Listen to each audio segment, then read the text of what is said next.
Ce mail reçu récemment est à l'origine de cette vidéo. Quittance de loyer, contrat d'assurance, contrat de prêt immobilier, talon de chèque, jugement de divorce, facture d'électricité, bulletin de salaire, bilan de société. Waouh, les documents de la vie quotidienne, qu'ils soient pro ou perso, sont innombrables. La conservation des documents personnels a pour objectif de prouver l'existence d'un droit ou le respect d'une obligation. Le délai légal de conservation varie selon la nature du document. Certains documents administratifs doivent être conservés à vie et d'autres ont des délais de conservation plus courts prévus par la réglementation. Alors dans cette vidéo, je vous propose de faire non pas un tour d'horizon détaillé des délais de conservation par type de document, mais plutôt de vous montrer quoi faire et les erreurs à éviter pour que cette séance de tri ne soit pas une corvée, une prise de tête et vous prenne le moins de temps possible. Alors la première question qu'il faut se poser, sous quelle forme conserver tous ces documents? Papier ou numérique?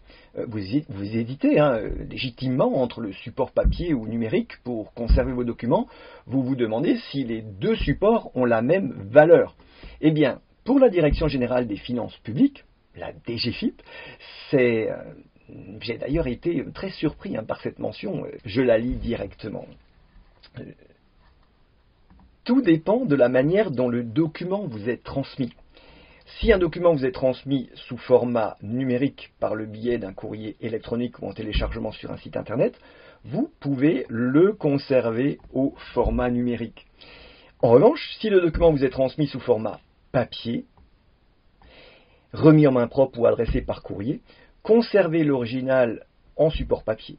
En le scannant, la version numérisée a valeur de copie, alors que l'original peut vous être demandé ultérieurement. Alors là, moi, j'apprends, je ne savais pas ça. Je pense qu'il est essentiel de bien comprendre cette nuance. Donc, je reçois un document par la poste, on conserve au format papier. Alors du coup, il va falloir gérer un double archivage, papier et numérique. On va donc peut-être avoir des documents papier originaux, que l'on a scannés pour en avoir une copie dans nos dossiers numériques, afin de nous en faciliter l'accès et la consultation, et des documents numériques qui ont valeur de documents originaux qu'on ne va évidemment pas systématiquement imprimer. Waouh, comment faire pour ne pas s'y perdre? Alors c'est la première astuce que je vous propose. Plus qu'une astuce d'ailleurs, c'est un des principes fondamentaux de la méthode qui m'a permis de construire le système d'organisation Systore 360 que je partage sur la plateforme de formation en ligne. Lien en description. Chaque dossier papier devra être référencé comme le dossier numérique. Prenons l'exemple de mon domaine admin et finance. Donc je peux accéder au contenu des dossiers Windows, donc mon OneDrive à partir du volet de navigation Outlook, qui est un véritable tableau de bord élaboré de manière ergonomique. Et la fenêtre donc des dossiers s'ouvre. Donc j'ai ici l'ensemble des dossiers numérisés et je vous mets un petit visuel de mes dossiers papier qui reprennent donc exactement la même codification que les dossiers numériques. Deuxième astuce, tous les documents papier portent une date d'émission ou de création.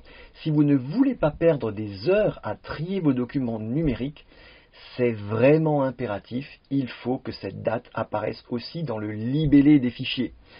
Sinon, vous allez être obligé d'aller lire le contenu pour retrouver la date qui n'est pas toujours portée au même endroit. C'est hyper chronophage. Alors, de plus, cette date devra être au format année, mois, jour, pour que les fichiers se classent de manière chronologique dans les dossiers. Il sera ensuite facile de sélectionner les fichiers à supprimer sur une période donnée. Les fichiers correctement dénommés vous évitent de créer des sous-dossiers par année ou par mois.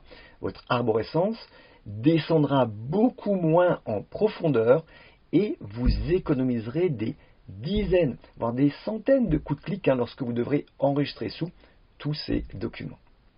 Et puis, on va retrouver également tout type de moyens de stockage. On retrouve la correspondance de ce dossier 302.02 perso.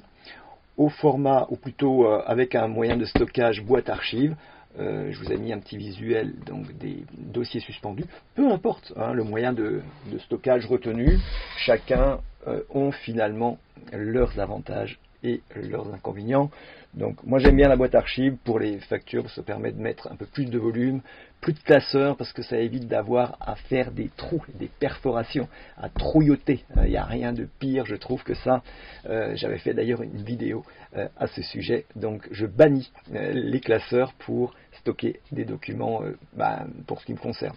La troisième astuce, eh bien il va falloir regrouper tous les justificatifs de ce qu'il y a à payer. Autrement dit, on a souvent tendance à distinguer une facture, un avis d'impôt, d'une amende, d'une cotisation, un appel de fonds ou de charges de copro, quittance de loyer, et d'en faire des dossiers différents en fonction de leur provenance. Alors que tout ça, eh bien, ça veut bien dire la même chose, c'est le même objectif, il faut payer. Alors, au-delà de la séance de tri annuelle, il sera beaucoup plus facile pour vous de transmettre tous ces documents ainsi regroupés à votre comptable, par exemple. Il sera aussi plus facile de comparer les dépenses ou de travailler sur un budget prévisionnel. Alors, dans l'étape de la formation en ligne, j'aborde en détail la façon de dénommer et codifier tous les fichiers et dossiers, quel que soit leur type et leur contenu, afin de vous faciliter leur recherche, leur consultation, leur archivage et leur suppression, le cas échéant.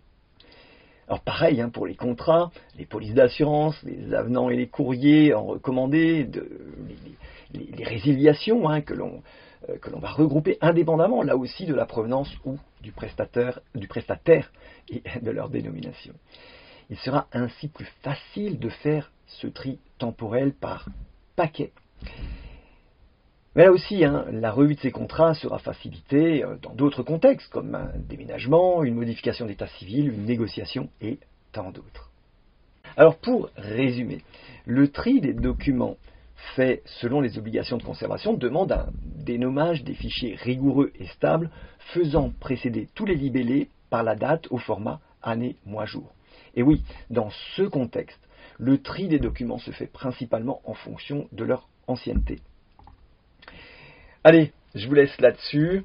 Pour plus de détails, on se retrouve dans la formation en ligne. À très bientôt dans la prochaine vidéo. Prenez soin de vous, organisons-nous, prenez la main pour retrouver un esprit libre et serein. Salut!